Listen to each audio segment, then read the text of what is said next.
What's up, Plus Ultra fam? It's me, Plus Ultraman, and today we're for a My Hero Academia discussion. So with the recent showcase of ability by Mirio Tagada in the anime, it got me to thinking, how can the members of Class 1A further develop and apply their quirks in more creative ways? And I think I came up with some pretty good ideas. Now the way we'll go about this video is, I've given everybody a rank in the class. These ranks are determined by the versatility of your quirk, and that versatility can not only be applied in combat, but must be applied in combat and a rescue situation as well. In my opinion, a hero must have both, as All Might does, to be number one. So with that, let's jump into this list, because we do have 20 students to go through. At number 20, we have Koji Koda. Now, don't get me wrong, I do love him as a character, and I love his quirk, because I'd love to be able to talk to animals. But at the same time, it's not very applicable in a combat situation.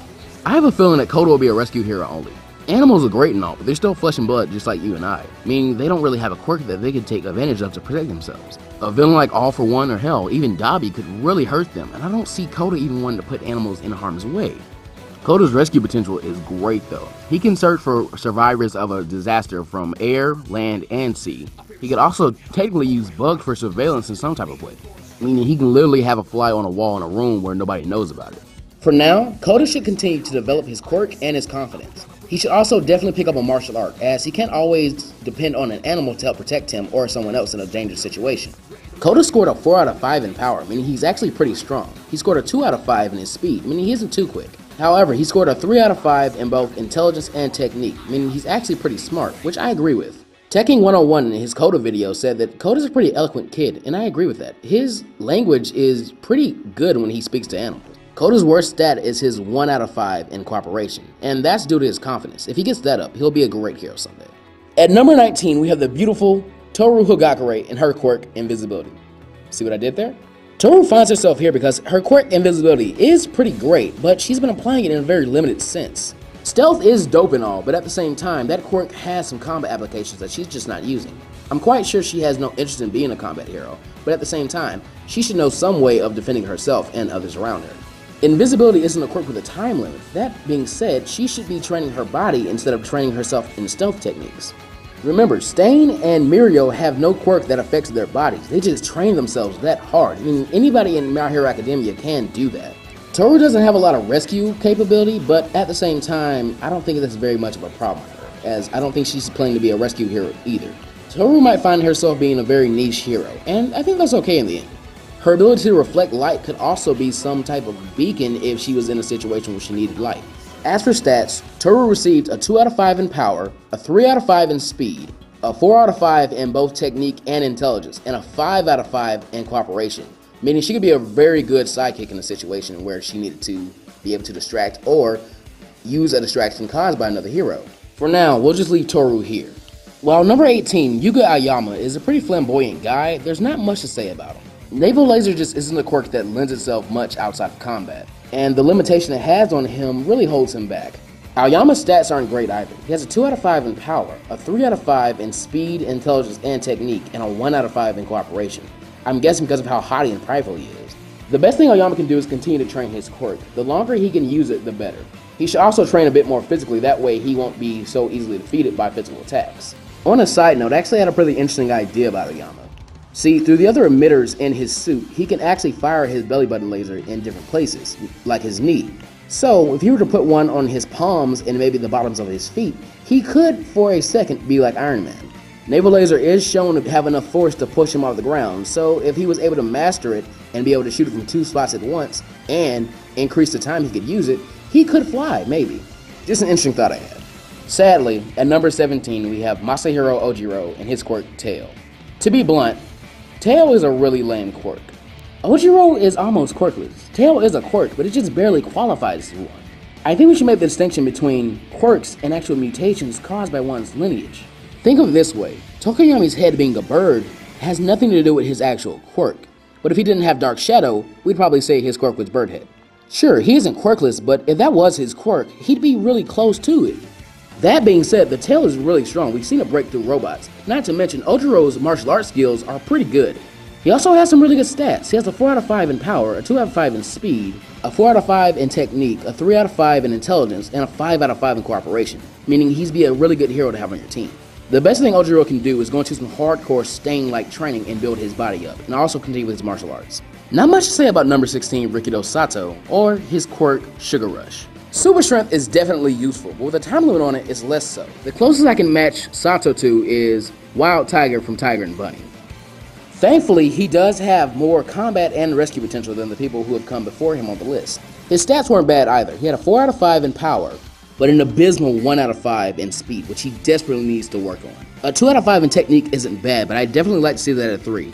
And a 3 out of 5 in intelligence isn't horrible. His 4 out of 5 in cooperation is also pretty good to see. That means he'll be pretty good on the team. There just isn't much Sato can do. He just needs to keep training and hope for the best, I guess.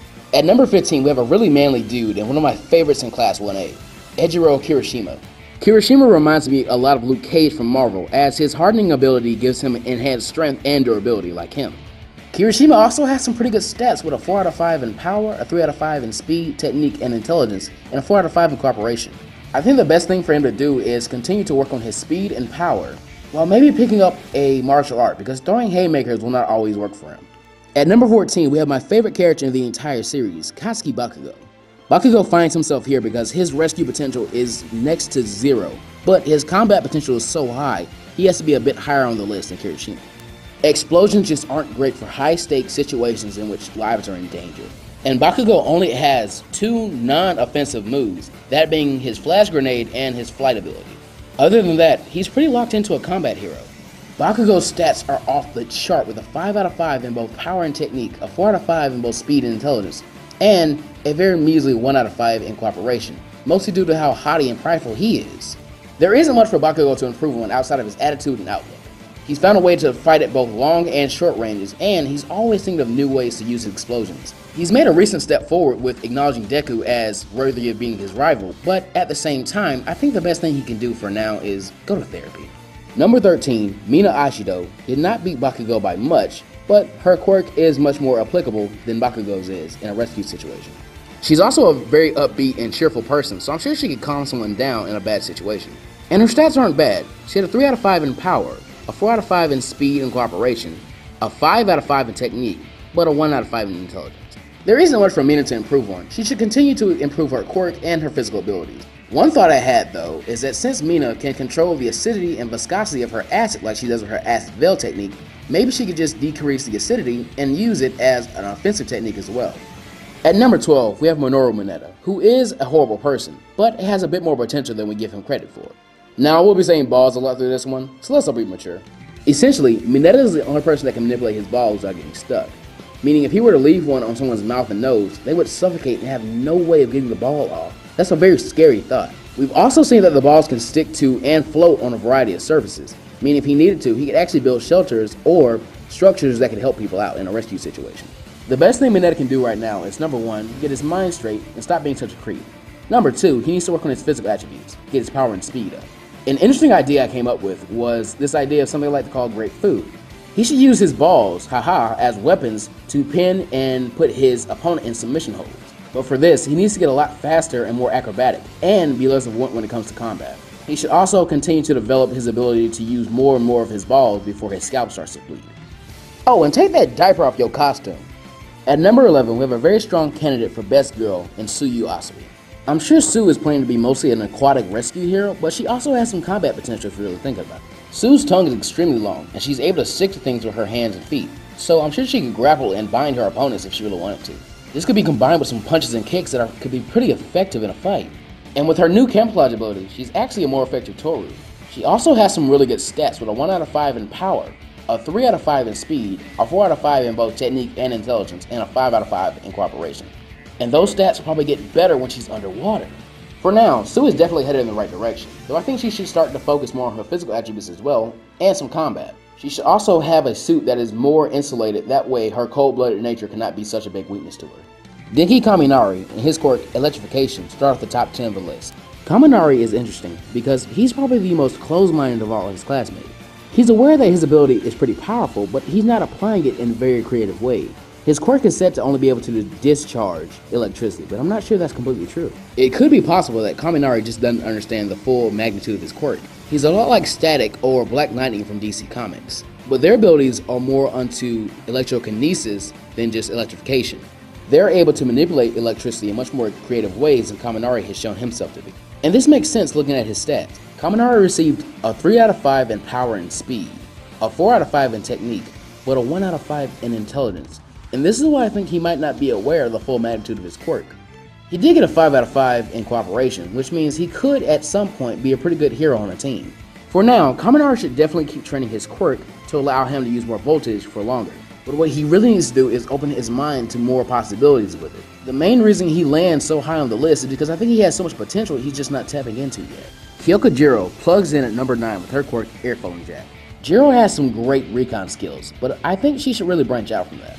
Again, you don't want to be a hero who's only effective in really niche situations. Luckily, she's made a step forward in this with her Heartbeat Fuzz technique where she actually has an attack now, but I think she can take it a bit further. Jiro also has pretty decent stats with a 1 out of 5 in power, a 3 out of 5 in speed, technique, and intelligence, and a 5 out of 5 in cooperation. My advice is, train that power up, get your physical attributes a lot stronger, that way you can master some hand-to-hand combat.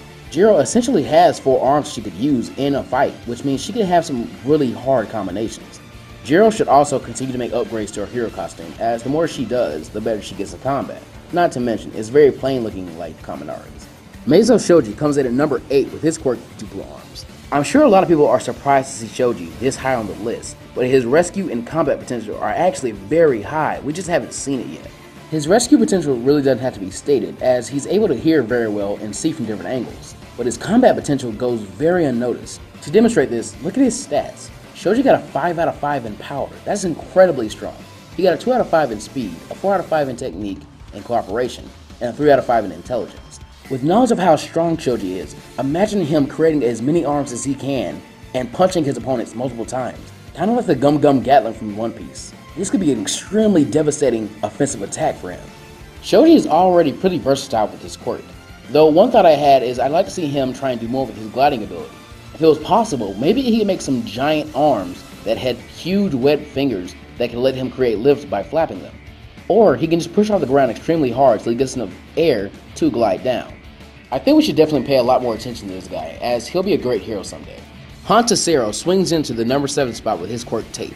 Sero is definitely underrated, as he's probably the closest thing we'll ever get in MHA to Spider-Man. Now Sero is nowhere near as strong as Spider-Man, but he can definitely use his tape like Spider-Man uses his webs.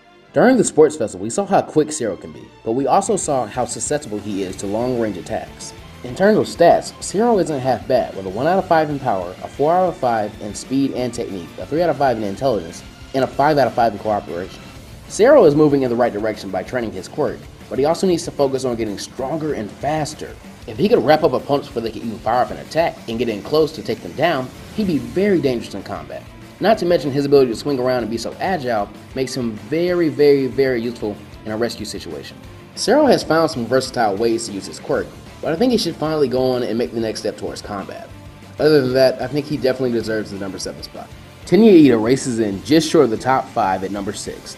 Ida's speed gives him a major leg up on his classmate. In both rescue and combat situations, he can be extremely effective. He can slip into a dangerous situation, get all the civilians out before anything bad can happen. Or he can move before an opponent can even react and kick them into oblivion. Ida also has very good stats, with a 4 out of 5 in both power and intelligence, a 5 out of 5 in speed, and a 3 out of 5 in technique and cooperation. Ida is very smart, but like Deku, I think his admiration for his brother might be locking him down to just using kicks. His kicks are very powerful, but using his arms could relieve some of the strain that goes onto his legs. He's definitely strong enough to do so. Ida is also heading in the right direction. He should continue to train his quirk while also thinking about using his hands in combat. Starting the top 5, we have Izuku Midoriya with his quirk One for All.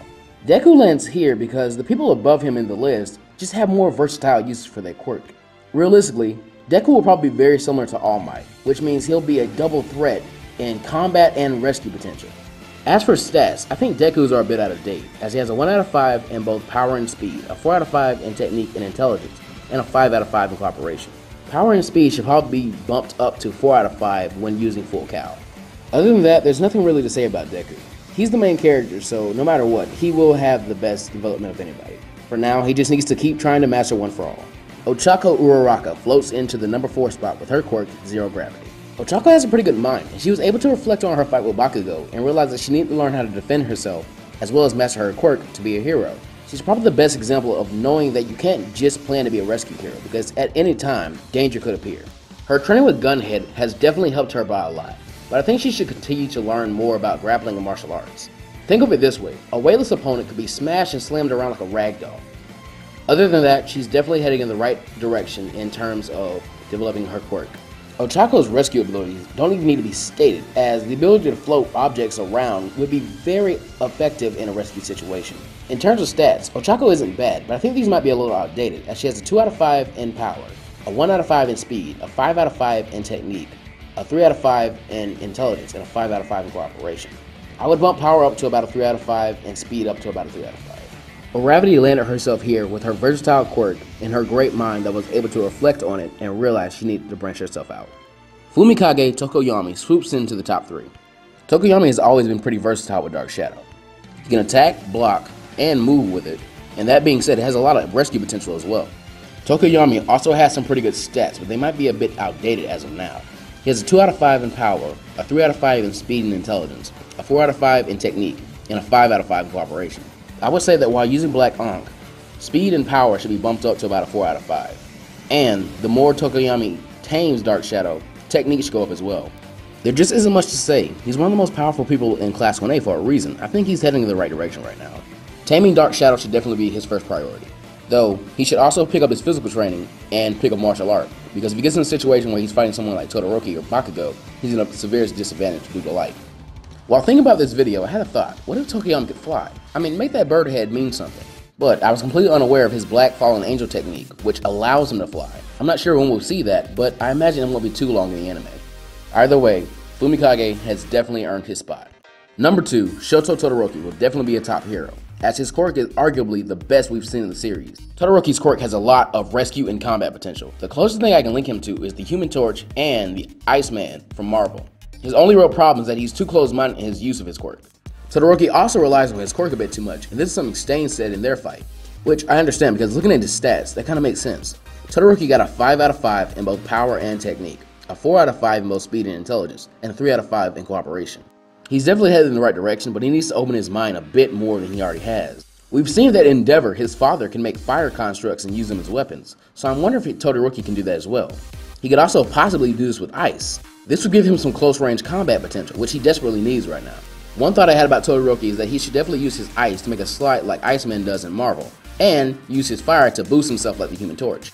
Momo Yajirozu takes the number 1 spot, as she's the literal definition of versatility. Momo's combat and rescue ability really don't have to be stated, as, again, she can create anything she needs for any situation. As for stats, Momo received a 2 out of 5 in power, a 3 out of 5 in speed, a 4 out of 5 in technique, a 6 out of 5 in intelligence, and a 5 out of 5 in cooperation. That S-rank intelligence is really vital to her, as her quirk allows her to do anything that her imagination lets her. There's really not too much to say about her. Her development should continue as it has been, though I think she should continue to train her body as well and get her mastery of weapons up a bit more. And I'm calling it now. I can't wait till Momo creates a Gatling gun.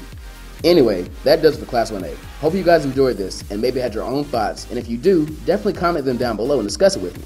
I'd love to hear your opinions. I'll probably do a similar video for Class 1B and at some point maybe even the pros, so stay tuned for that. Be sure to like, comment, and subscribe for more, and thanks for watching.